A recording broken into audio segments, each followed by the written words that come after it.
Welcome back, my duelist friends. Casual Duelist here, and happy Tuesday. Um, got another deck for you guys, obviously, and it's going to be another one centered around one of my favorite cards, the Dark Paladin. Now, I don't think it was maybe a week, maybe two ago, I did a deck with the Dragon Hunting Swordsman skill. We're going to be reusing it. Somebody managed to somehow get into my notes in my notebook down here in my dueling dungeon and somehow try to sneak out part of the deck list. So I'm just going to go ahead and give you guys that. It was a really clever call on that duelist's part. They actually just suggested, like, why don't you try this other package? And the answer was, I kind of did, and I kind of just wanted to, like, leave a week or so in between the uploads. I didn't want you guys to get too burnt out on Dark Paladin. So, again, without any further ado, let's get the deck. We're going to be using the Amiyugi skill to start the duel. Flip this one over. The skill is going to be the Dragon Hunting Swordsman. So, once per duel, you can discard one card, then fusion summon one fusion monster that mentions Buster Blader using cards from hand and field as material. While the only monster you control is a Buster Blader or a fusion monster mentioning it, monsters in the opponent's graveyard become dragons. So this is important. It helps buff up both the Buster Blader and the Dark Paladin, and essentially means that we don't have to be running polymerization in our deck. So instead, the skill card is going to allow us to discard any card from our hand to use that card as a polymerization once per duel. So again, we get one shot at the D Paladin, and we got to make it a good shot. So moving into the deck, we are going to be running 3 copies, Breaker the Magical Warrior. Multiple reasons now, guys. First, he's a dark attribute. 2, he's spellcaster, feels kind of themed. 3, Yugi used him, I guess, which is actually fair. 4, we can punish the back row. All of these reasons are valid, all of them. He's a great card. He is on the limit to 3, so if you do run the full triple package here, just be aware that this is all of the most powerful cards you're going to get to use. Moving up, we are going to be running 3 copies Dark Magician, and I decided we go with the secret rare red arts. Looks a little evil. Plus, you might as well shine this deck out just a little bit. So it's a good card, great card.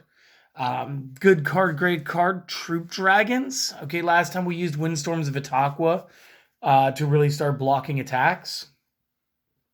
Right now, we're going to be using Troop Dragon, and we're kind of be banking off of the D Paladin effect here. So if this card is destroyed by battle and sent to the graveyard, special summon another copy from my deck. It can go in defense, it can go in attack, doesn't matter, whatever. The point is, that's extra dragons in the graveyard. And I'll get to the Dark Paladin at the end. When you read the Dark Paladin, you will note it says in the graveyard. It's not your graveyard, not your opponent's graveyard. It's just any dragon in the graveyard counts towards his total. And as the duelist pointed out, this is an extra 1,500, and we can kind of guarantee it. So even if we aren't playing against a dragon-based build, we can still lend extra power to Paladin. And in our last monster, we are going to be going with Versagos. Again, this variant is going to lend itself to basically needing to find Versago, which is easy. We're going to be playing a 20-card main deck. Additionally, D-Magician, not hard to get. Troop Dragon adds to some deck thinning. So it's all good. Moving into the spells, we're going to pop 2 allures. This is going to be all that we need from the 2 ofs. And again, this is going to allow us to draw because 9 out of the 20 cards in our deck and 9 out of the 12 monsters are all dark attributes. And like the Dragon Hunting Swordsman states, when we go to polymerize using the skill, we can only do it once per duel. So we don't need the extra Versagos. We can go ahead and pop those. Same thing with the D-Mages. We're not going to need those extra copies. We just need to make sure that we pad the deck with enough of them at the beginning. Afterward, definitely allure those cards away. And then one more interesting interaction with the Troop Dragon, at least. Let's say that you started with 2 in your hand and you use 1 to block. You can use the other one to activate the skill rather than dropping anything else if you guys really need the extra 500 for the Paladin. Moving on, 2 copies Night Beam. Again, we are using 3 copies of Breaker, so we can't use Cosmic Cyclones, we can't use Books of Moon, we can't use Walls of Disruption, or insert any one of the other 3 of cards. Night Beam, still great card, good card.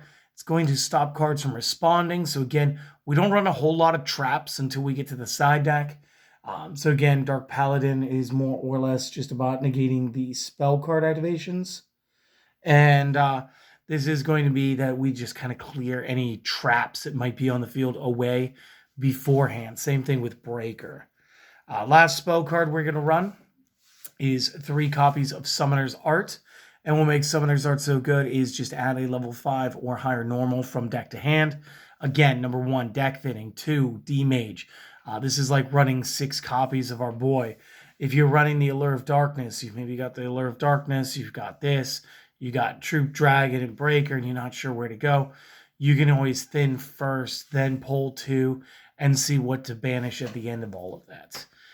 Where this puts us at 19, so you do need 1 more card. Single copy Lost Wind in the main deck.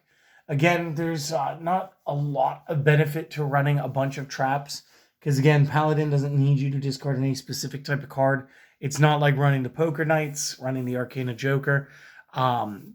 So again, 1 Lost Wind, plenty of protection. You can use it up to twice. Does to any special summon monster on the field, you can negate the effects and have the stats. And then again, when your opponent plays from the extra deck, this can come back to the field from the discard pile. So again, pretty solid main.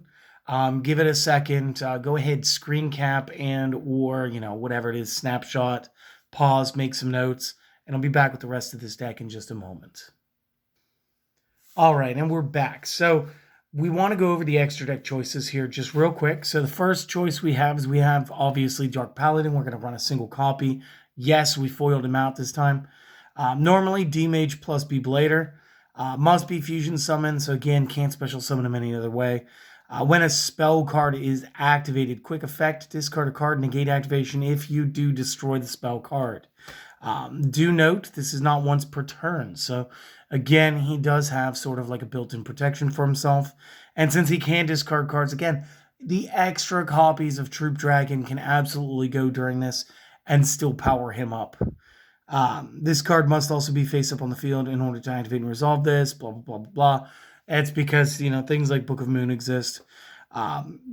Also gains 500 attack per dragon on field and in graveyards. So again, the 1,500 that we can guarantee in our own deck will give us up to 4,400. And then, of course, the Dragon Hunting Swordsman changes all of our opponent's monsters in their graveyard into dragons after the fact. And that's going to be super, super helpful for us. Rest of our extra deck is going to be Blue Eyes Ultimate, because again, big. Cyan, because big plus Pierce. DN Dragoon, again, very big. Spot destruction, damage effects, it's all good. Oja King number 4, or I suppose 5 in the list, but 4th tech. Able to collapse up to all of your opponent's monster zones if they're open. And TIs are strict. Again, very technical play with him. I'm seeing less and less use for this guy again as we keep moving forward. So he might get booted later from a list like this in order to play a card like Cyberblader, just because it has 3 effects based on how many monsters the opponent has at the time. So it's an ever-evolving card. It's very situational. It's very good. So this is the extra deck setup. In the side deck, we do have a one-of. We are going to be running the single copy Offerings to the Doomed.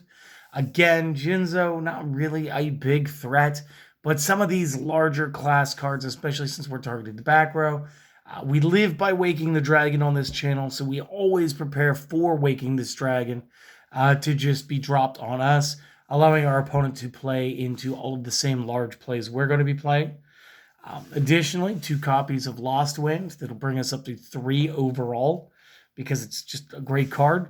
Single copy of Mind Crush. Again, things are getting to the point where there's a lot of tutors. Reinforcement of the Army just went up to 2 with the last ban list.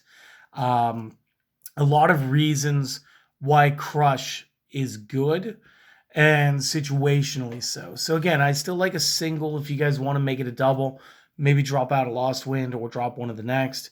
And then the last trap, I'm going to use 2 copies Waking the Dragon. And once again, what the effect is, because this is the most asked about card, because everybody goes, how are you playing fusions? You're not playing materials for. Simple, read the cards. If this set card in the owner's control has left the field because of an opponent's effect and is now either in the graveyard or banished, you can special summon a monster from deck or extra deck. So again, like, could you just play the Dark Magician? Yeah, of course you could. But would you play the Dark Magician knowing that you could play the Blue Eyes Ultimate Dragon and have an extra 2,000 points on it? I don't know. That's up to you guys. But that is why these 5 are specifically in here to back up the Dark Paladin in this crusade for the win. So honestly, again, I just kind of hope that you guys enjoy this. I didn't want to release them in the same week. I just didn't want them to compete with each other. I wanted to give you guys some exposure one way before offering you guys a separate dual package. So hopefully you guys enjoyed this, and I hope that you have. If you have, consider supporting us. It's as easy as a like, comment, and a subscription if we've earned it today. Obviously, don't sub if we didn't earn it, but definitely try to visit back later. I'm sure we'll earn it next time, or at least we'll try. And I do got to thank a couple of you just real quick. Give me half a second. So I was checking my Buy Me a Coffee, and I always leave the link down in that description below. Oh, geez. There we go. Saved it. Sorry about that. I wanted to thank a couple of you because Zelmo Jr. and Enrique, you guys helped donate directly to the channel and left some great comments on there for me. And really, honestly, truly, I love it that you guys care enough to directly help us create more content like this. So again, just huge thanks. And remember, this is only ever optional. This is not something that you guys have to do. I'm more than happy to just go ahead and make the videos for you.